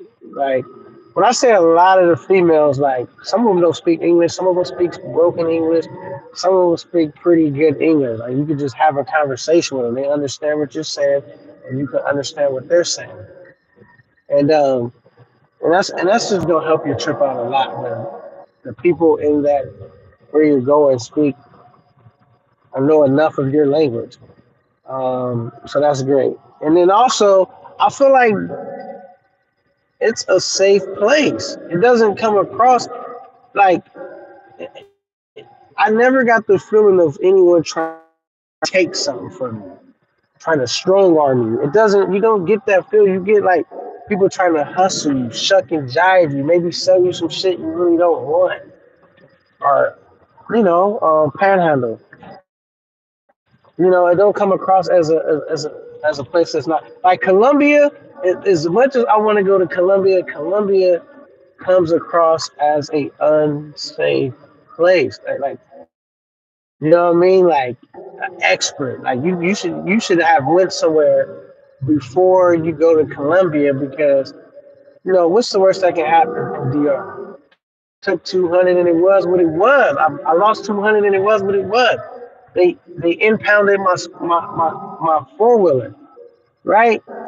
What's the worst that could happen in fucking Colombia? Somebody could slip some shit in your drink and you never wake up. Or you wake up and all your belongings are gone, which means your trip is destroyed. So that's all I'm saying. Like when we say expert, beginning, and medium, I would say I could see Dominican Republic being like a beginning, a good first start. You know, but yeah, man, Rock, you got my number, man. I need to chop it up with you behind the scenes and try to see if I can't collab with you or some shit. But yeah, so as far as that, man, I just been like I said, trying to go live because I have some videos that I plan on dropping, and but I don't want to drop all my stuff too fast, and but I don't want to drop it too slow either. So I try to at least drop 2 videos like a week, and then at least bust out like a live, at least once a week. I'm trying to figure out a good schedule where I can bust out the live because that's a good filler. Like I don't really think it's ideal for me to do it at work, but it's somewhere I could do it where it's not gonna come perfect, but it's a cool little filler touchdown with the people, and then I drop my videos, and then like I also want to get to the point where My next big thing that I got a couple big things I'm working on, but my next huge thing I would think would be huge for me is to get my StreamYard going, which I pretty much have it kind of situated, but get to where I do a StreamYard and can bring some people up and we could go back and forth. I'm looking forward to doing that. That's going to be a pretty amazing once we get that going. Because I definitely want to hear from you guys as well. You know what I'm saying? Yeah. And shout out to come on, read that shit too small. Passport something. I think it says passport privilege. Um, yeah. I can't wait to do that. To do my first one of those and start doing my panels and bringing people up and then doing interviews and then also like I have another thing I want to do. I'm gonna just kind of out with that. But I'm gonna document it from beginning to end, so you guys can see the journey of the finished product. Boom, and I'm gonna drop that. But I got other videos too. I'm gonna drop in the meantime, and yeah. So I got some. I think when you first start off YouTube, it's hard in the sense of like you don't know what you're doing, but it's easy as far as you got a lot of ideas. Like I guess as you get further along in your YouTube channel, it's like you've already done so much. It's like, what can you do differently? But I plan on trying to make an early pivot in my YouTube shit because I don't want to be boxed into just a particular box where I have to, like I don't want to be boxed in the mangling box. Like that's not where I want to be boxed in. I want to be travel, get my trip off, bring back a lit trip. But then also when I'm not traveling in my day to day life, um, drop other footage as well, like other shit that I got going on. And not only that, we could talk about other stuff. And not only that, covering other topics and stuff. Like I wanted to cover, but I didn't do it because I seen Razor Rays had already covered it. Well, he didn't cover what I wanted to cover. Let's talk about that right now. Fuck it. Did y'all see the shit with Ray J and Nicki Minaj? I was blown away how Ray J let Nicki Minaj talk to him like that. I'm thinking like, who the fuck is Nicki Minaj?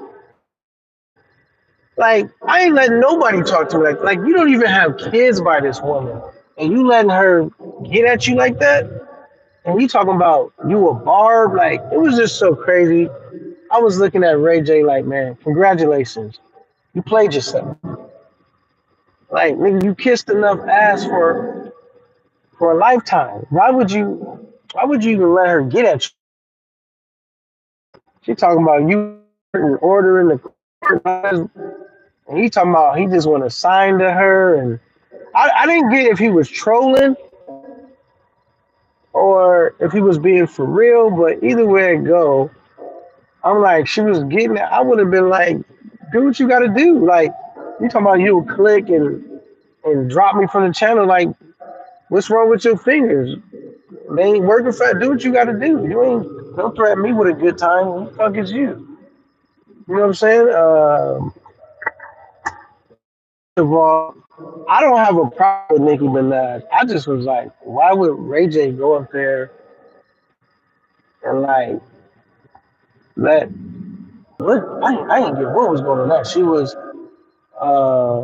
treating him right. Yeah, that's what I'm saying. I'm like, and it's like I can't even as a regular person, meaning like I'm not even famous or rich, and Nikki could never speak to me like that. I would get her ass together quick. You got a whole dude, baby daddy. You ain't gonna get me to draw. I have no reason to let you talk to me like that. Ray J, you famous and rich too. I mean, I think just as many people know Ray J as they know Nicki Minaj. I do not think Nicki Minaj is any more famous than Ray J. God damn it. I mean, just off of him bringing Kim Kardashian, introducing Kim Kardashian into the world, which is way famous, and they know how she was.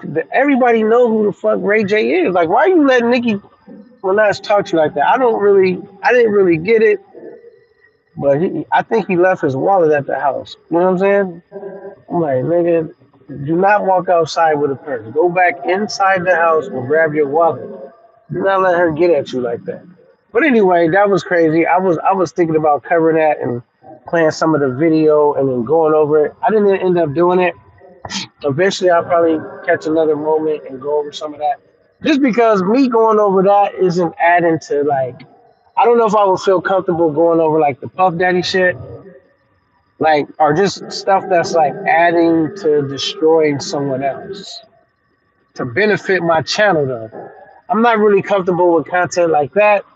I mean, it's not. I'm not saying if you report on it, that's what you're doing, because there's ways to report on stuff to without, trying to necessarily kick somebody while they down.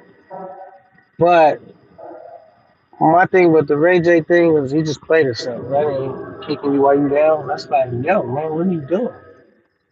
Why are you telling her you a barb? Is that a real thing? Is there dudes walking around talking about their barbs? First of all, as an adult, I'm not joining no shit where another man is the leader. I'm never doing it, bro. Like we could link up, we could collab, we could work together, but it's like either we walk side by side or I'm leading the way.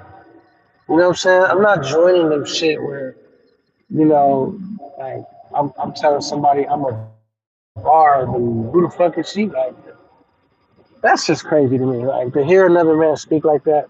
Anyway, switching gears, but I was just bringing that up because I say, God damn, nigga, you better drop down and do some push-ups, nigga.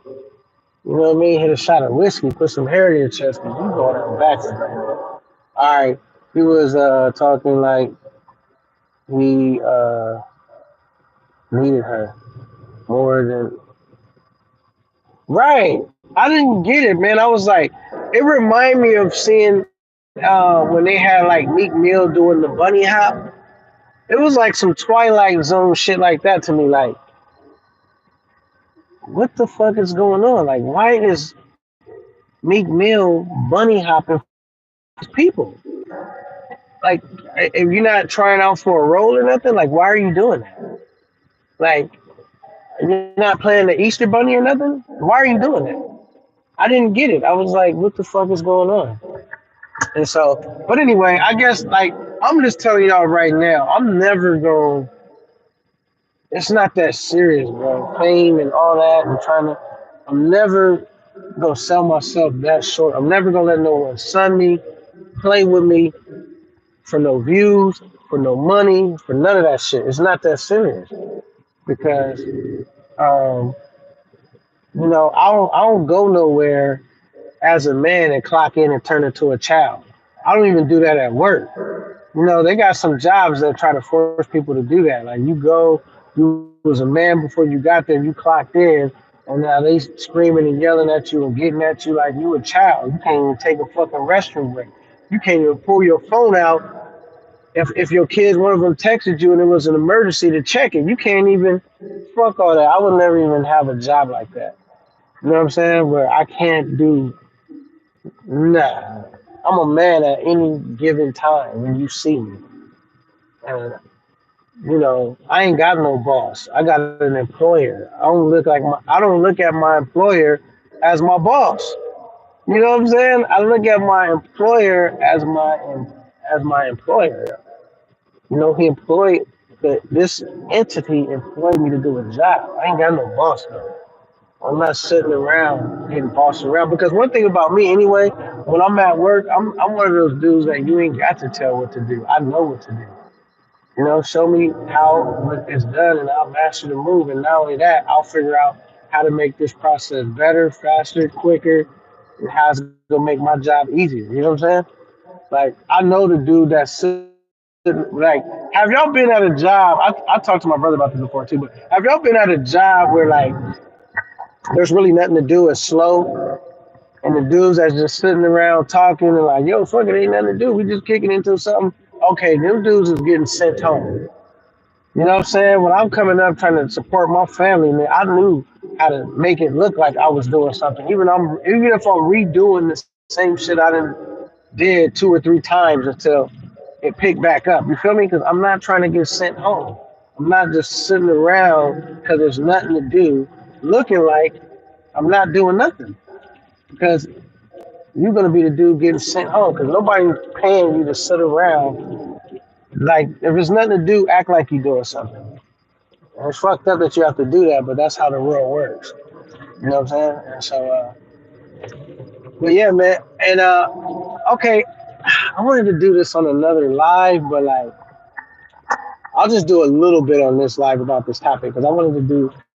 Actually, I didn't even want to do a live. I wanted to make about this, but I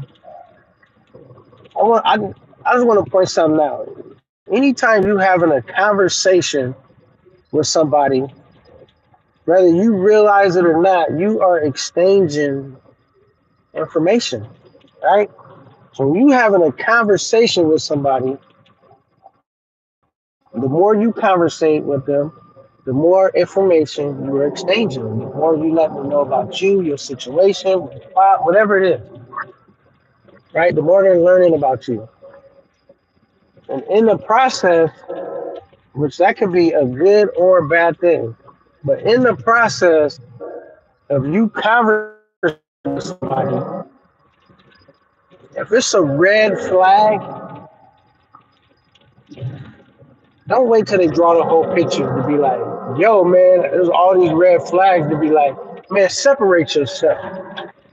Don't even give it, because the more you conversate with somebody, the more ammunition, the more they can get align themselves closer to really cause damage or fuck up something you got going on.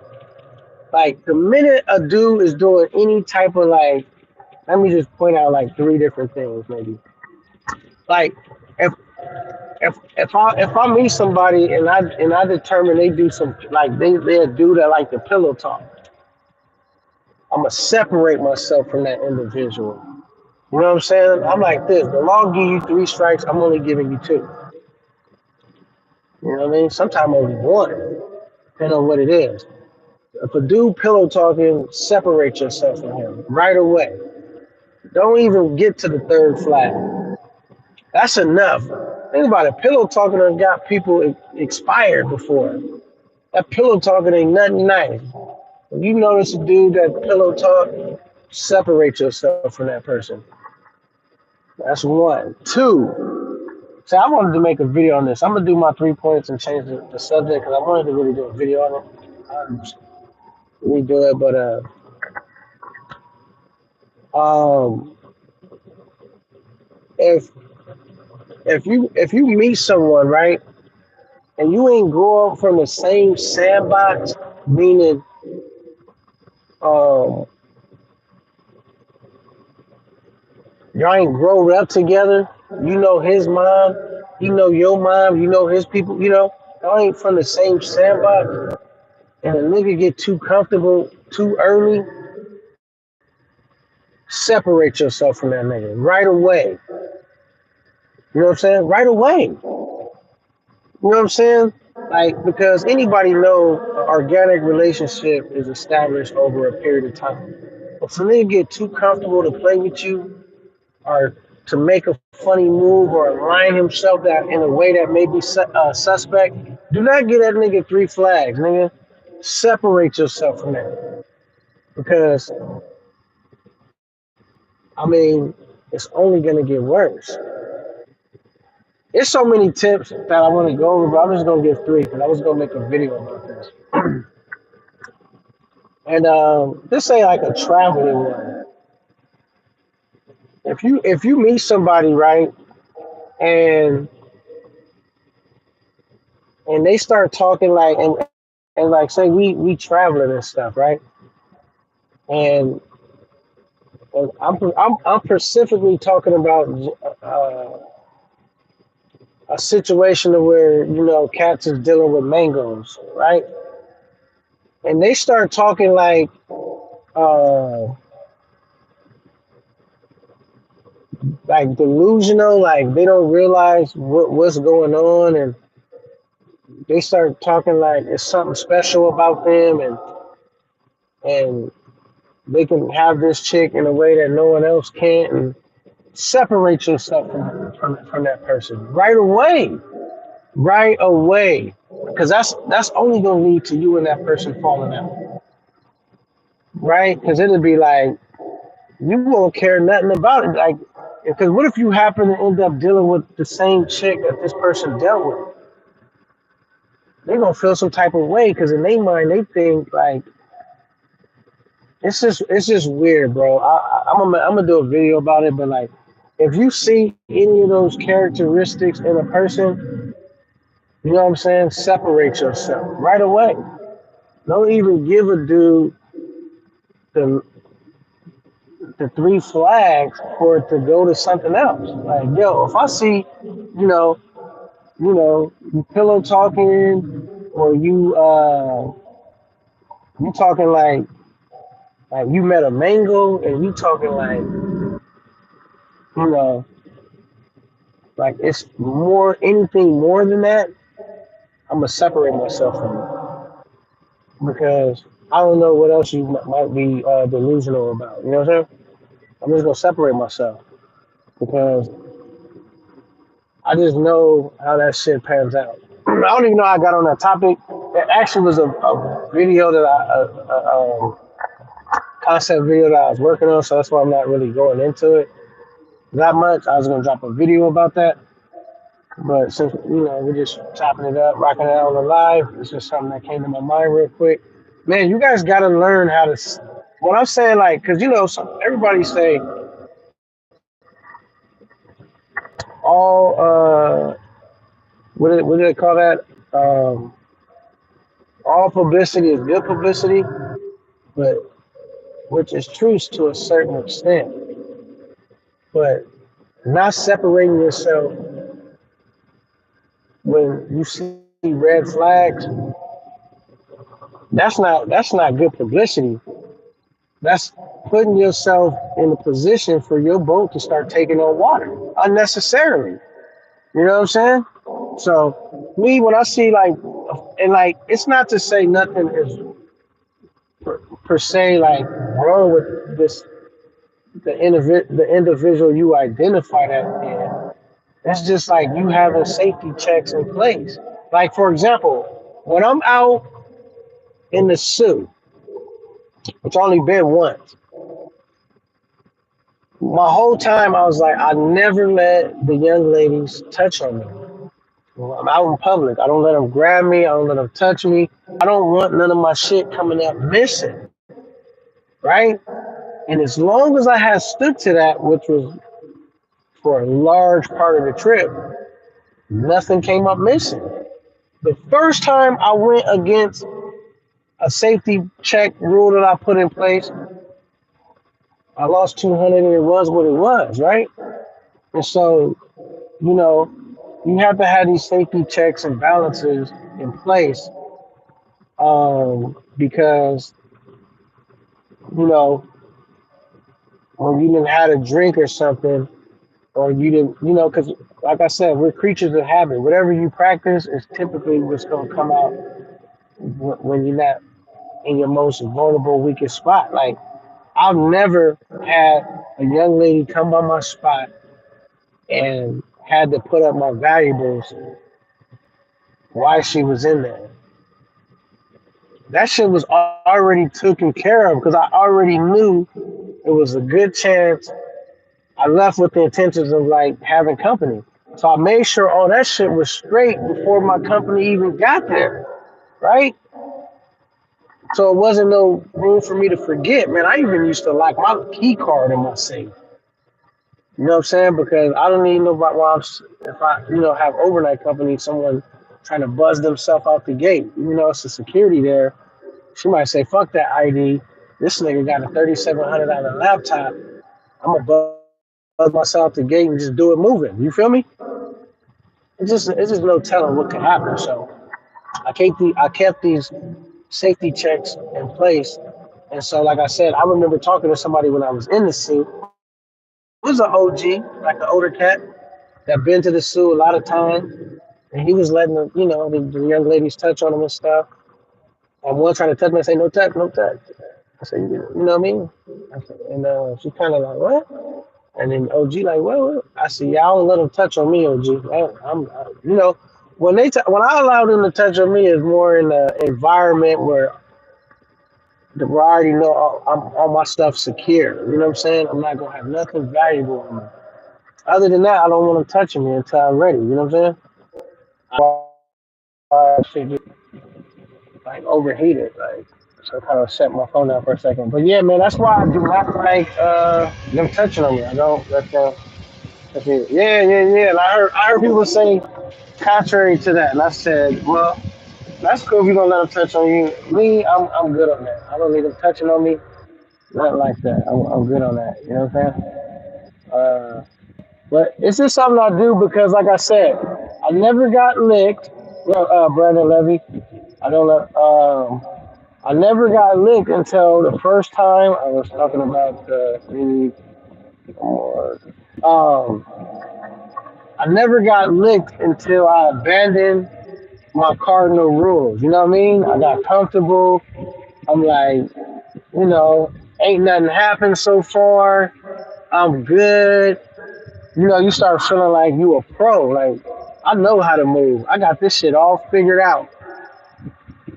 And absolutely not. As soon as I start getting comfortable and thought I had it all figured out, that was created a moment of opportunity. You know what I'm saying? I couldn't even be mad because it was like that's avoidable if I just stuck to the stuff that's been keeping me good since I've been out here. You know what I'm saying? Like, even when I first was riding a four wheeler, I first was I think I was just riding it regular. Then after a while, I started drinking and driving while I was riding it. Well, I was already drinking when I was riding it, but I mean, I'm drinking with the open container on the quad, drinking it as I'm driving it and sitting it back in the little cubby hole. Not even knowing if I can even get in a lot of trouble doing that. You know what I'm saying? Not even knowing. Like, just like, it just started to feel like, they're not really tripping. And I didn't really think about how I was slipping when I was doing that until they told my quad. And I was like, yo, maybe as much as it doesn't feel like it's rules out here, maybe there's more rules than I think there is. You know what I'm saying? Maybe I'm not. When you go to these restaurants, be careful when like they bring you the bill out, right? And they're like, you counting up how much it's supposed to be, you count your pesos up, and then you stick it in the little black book or whatever, and then you sit it on the table and then you wait for them to walk away and come back and bring you your change, right? And the reason why I'm gonna tell you guys, I'm gonna show y'all this is because it was crazy how I slipped too because I seen what that video that y'all might have seen if y'all seen it where I was on a dinner date with that one with the young lady. That same dinner date, I seen a dude take 1,000 pesos out of that black book, and he kind of turned to the side, and I seen him stick it in his pocket. Like, man, what are you doing? He be like, he just took 1,000 pesos out that. But I'm thinking he's still. I ain't really putting two and two together. I'm thinking I ain't really saying that. I'm thinking he's stealing from the establishment. So like the next, I don't know how many days after, but I went in that same place, paid for my stuff how I normally do, put the stuff in the back book, made sure I counted what it was, and the dude, I'm not saying it was the same dude, but just an employee that worked there, came back with the book talking about.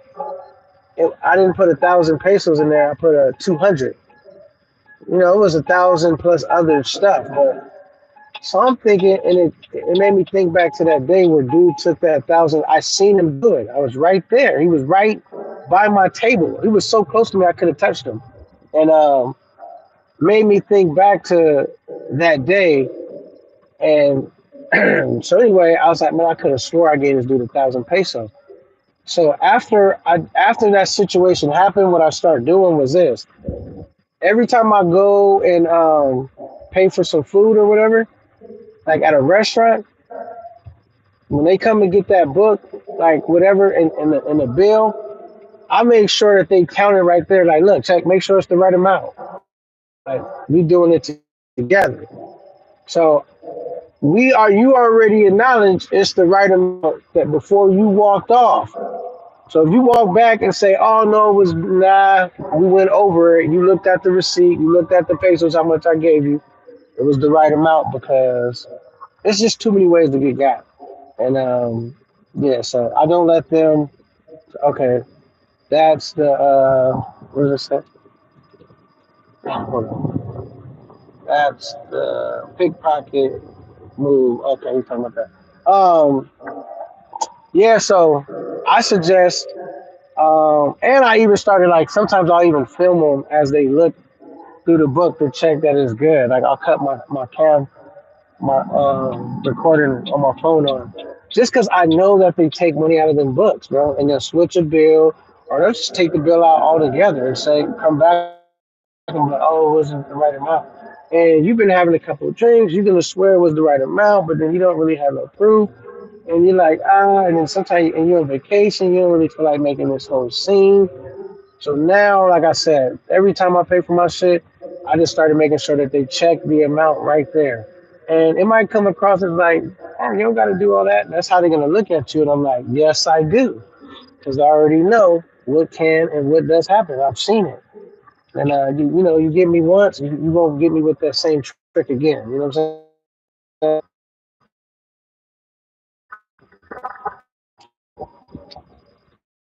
Just something that I do. Um, even the one chick that I kicked it with and had dinner with, she seen me do that. And I said, well, you never have problems with like them switching the bills up or she said no, but probably because, I'm from out here, but that's what she told me. And I'm like, yeah, because I don't got time to be giving somebody 1,000 pesos and they walk off and talk about it was 200 or the 1,000 wasn't in there, because it's mixed with other bills. 1,000, it might be a five, it might be 1,000 pesos or 500 pesos and three 100 pesos and whatever, to whatever your bill come up to. That type of shit happens though. Like, so you're gonna get got. I don't care how many precautions you take. You just want to limit how much you getting got and how much they're able to get you for. Because I don't care if somebody that traveled there like you, I've been coming to school for 10 years and yeah, you've been licked along the way, and you've been licked. You gotta think these people do. You gotta think these people do daily, trying to figure out how to make $1 out of 15 cents. You know what I mean? Like schooling, hustling, shucking and jiving. This is a way of life. So you haven't practiced protecting your valuables more. They've practiced getting you to separate with the valuables. You know what I'm saying? You're going to get got. Just um, minimize the effect. Yep, by being aware, and that's the thing. Like, if you don't talk about it, and people don't talk about it, because a lot of people might be embarrassed to talk about getting got, because they want to make it seem like they had this perfect trip, or can't nobody get them, and this and that. They run game by the minute, bro. Day to day, exactly. So, like I'm saying, they practice. This is a way of life that they do this shit every day. You come travel every so many months out of the year. You don't got as much experience at protecting your belongings full time and not getting got versus them practice on getting motherfuckers. So, you know, they're gonna always have the edge, but you just want to minimize that. And like I said, a lot of dudes, they don't want to come up and be like, I got. because like when people talk about it, sometimes people make a mockery about it, they laugh about it, or they might say, "Oh, this person lying. He didn't get scoped, or he ain't this and that." They get discredited. So a lot of people don't want to share their stories because I swear to God, when they got me for the 200, if I think I was live when I figured out that I got for the 200, and that's the only reason why I went back and just kind of clarified, like, because it did run across my mind not to even share the me getting got for 200, like, nah, because it was small fries to me anyway. So the thought ran across my mind not to even disclose that to you guys. But then the main reason why I disclosed it was I was kind of live when it happened, but I could have cleaned it up real quick and downplayed it like, oh no, I thought I got that was close. It was really I could have played it off, but the thing was, it's doing a disservice to people that are watching. Like, you know what I mean? Like, if you making it like nothing bad happen, you only giving them one side of the story of how great everything is. No, it is a great place to go. I definitely will go back, and I'm definitely going back. But there's always two sides to a coin, and so I have to keep it real with you guys. So, just how they say they got the Chica network, we gotta have a network amongst each other where we talk and we share experiences of good and bad. So, the next brother in line is like, you know, he don't have to make all those mistakes. He's aware of this and that, and it's a lot harder to get us because we more on point. We more moving as a unit as far as like how they talk, we talk to each other too. You know what I'm saying? So that's why I felt our obligation to just be like, yo, man, like I got for the 200. It is what it is. I mean, it didn't mess my trip up or nothing, but it do, cause who want to say they got? That ain't no good shit to come online and say. You know what I'm saying? I want to say, you know, ain't nothing went wrong on my trip. I was moving like a veteran. I don't know why. Da da da da da. Maybe I just know what I'm doing. I know how to do. Like, don't we all want to say that? But that's not the reality. Like, you get shit. I done got a couple times. That was the 200.